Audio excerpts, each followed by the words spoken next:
মানুষকে মানুষ হিসেবে মূল্যায়ন করবেন, কোনো তার ধর্মকর্ম অনুযায়ী মূল্যায়ন করবেন না। আমার নবী সাল্লাল্লাহু আলাইহি ওয়াসাল্লাম যদি ধর্মকর্ম দিয়ে মানুষ মূল্যায়ন করতেন, কোন ইহুদির ছেলে আমার নবীকে কখনো ওযুর পানি দিতে পারতেন না। আরব সমাজের মধ্যে কোনো নন মুসলিমের অস্তিত্ব খুঁজে পাওয়া যাইতো না। 1250 বছর মুসলমানদের সামনে দাঁড়িয়ে কেউ কথা বলার দুঃসাহস দেখায় নাই। 1250 বছর, 1-2 বছর না তো।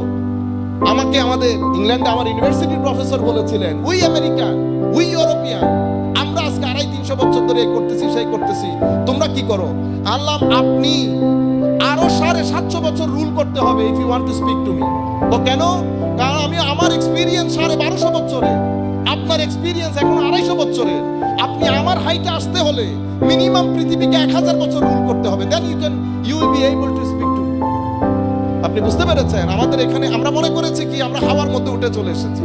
তো এই ধরনের উগ্র চিন্তা যদি থাকতো যে মুসলমান ছাড়া বাকি সবগুলাকে মেরে পৃথিবী থেকে বের করে দাও, তাহলে আপনি রুল করতে পারতেন?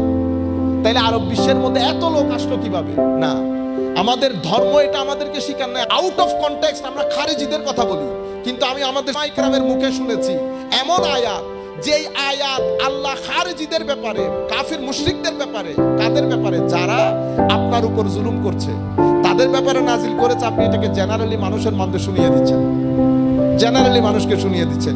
কোরআন বলছে কাফের মুশরিক এটা 2 ধরনের। এক ধরনের হচ্ছে অত্যাচারী, যারা আপনাকে আপনার দেশে থাকতে দিচ্ছেন না, তাদের সাথে আপনার ডিলিংস হবে ভিন্ন। আর যারা পিসফুল, আমার আল্লাহ বলছেন যারা তোমাদেরকে ঘর থেকে বের করে দেয়নি, তোমাদের সাথে যুদ্ধ করে নাই, তোমাদের উপর জুলুম করে নাই, আমার হুকুম হচ্ছে আনতাবাররু ইলাইহিম, তোমরা তাদের সাথে সর্বোচ্চ সদ্ব্যবহার বজায় রাখবে, ওয়া তুকসিতু ইলাইহিম, এবং তাদের উপর জাস্টিস করবে, কখনো যেন অন্যায় বিচার না হয়। ইন্নাল্লাহ লা ইউহিব্বুল, আল্লাহ অত্যাচারীকে পছন্দ করেন না।